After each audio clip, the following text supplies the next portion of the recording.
Ignition sequence start.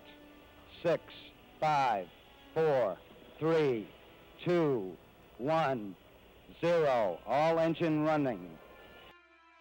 Liftoff. We have a liftoff. 32 minutes past the hour. Liftoff on Apollo 11.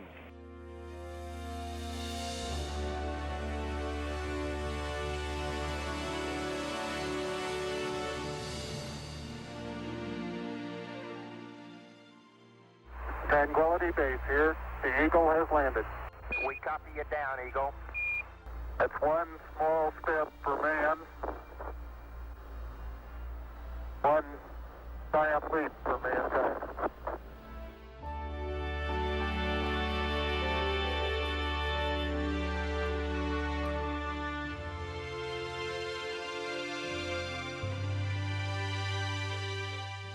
When we first came around from the backside of the moon, and we had Earthrise, and I looked out the window, and there was the Earth. The whole circle of the Earth is suspended in the blackness of space. But it was just a breathtaking sight.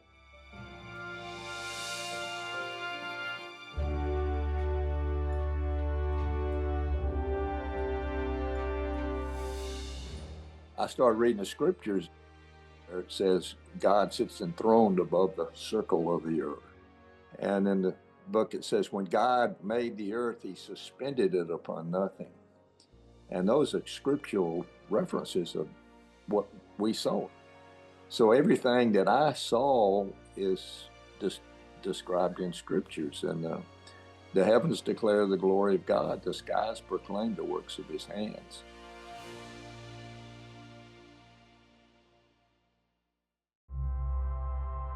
As a Christian, we recognize that we live in a creation, and it is a creation made by a loving God. And so part of that is trying to better understand and recognize and appreciate the beauty of that creation, which really reflects the majesty and the wisdom of the Creator.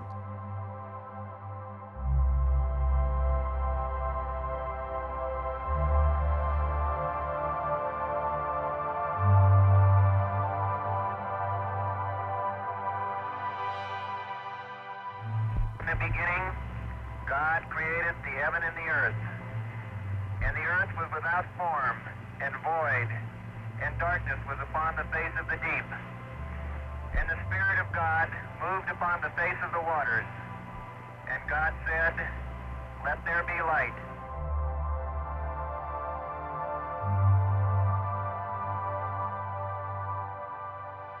If you look at the opening chapters of Genesis, one of the first tasks given to Adam was to name the animals. And so almost a sort of scientific exercise, this idea of observing and naming.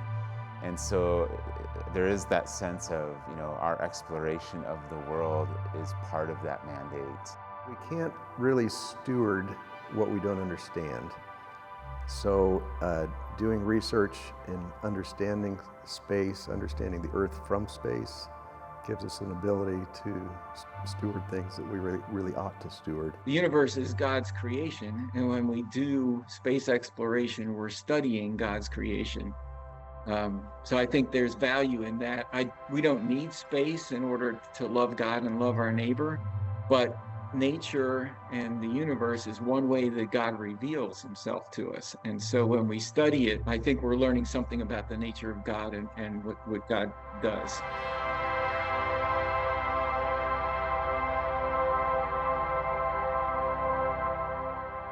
I teach intro astronomy, and I have as one of the objectives for that class that students will sort of gain an appreciation of the wonder and the beauty of creation. And if we're out underneath the stars looking at the night sky, if that doesn't somehow stir our heart to wonder and worship, there's nothing I can do in the classroom that could match that or get anywhere close to that.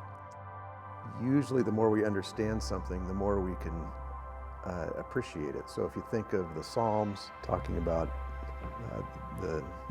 who is man, who am I, when he considers the stars in the sky, that is a beautiful intuitive thing. As you understand it better, that can add in a really rich way your appreciation of what God has made.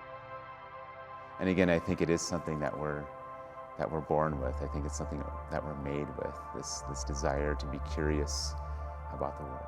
People seem to need something to put their hand to, and doing something hard is, I think, good for a culture,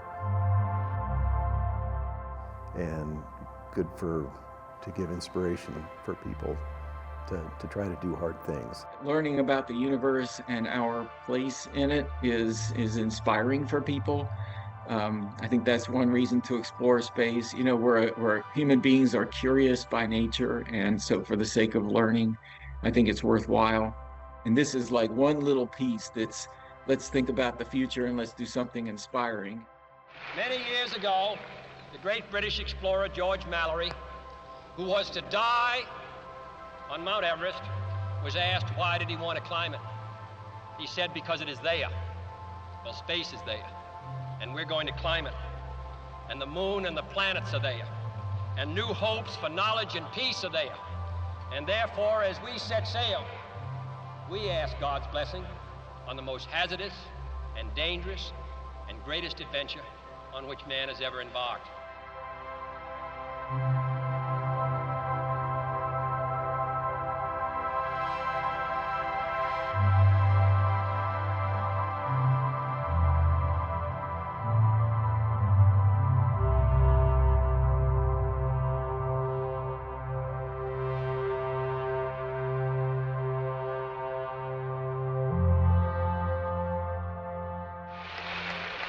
We choose to go to the moon in this decade and do the other things, not because they are easy, but because they are hard.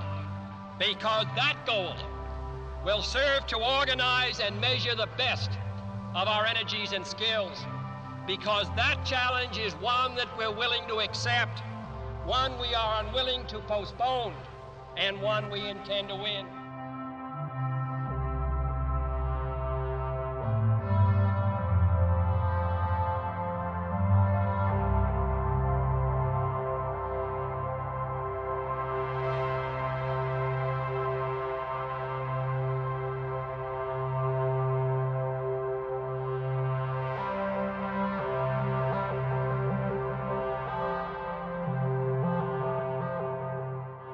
Everywhere we look, almost literally, we're finding something new.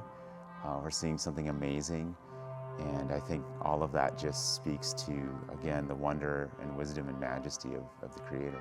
The immensity of the creation and the beauty that we see out there is just wonder.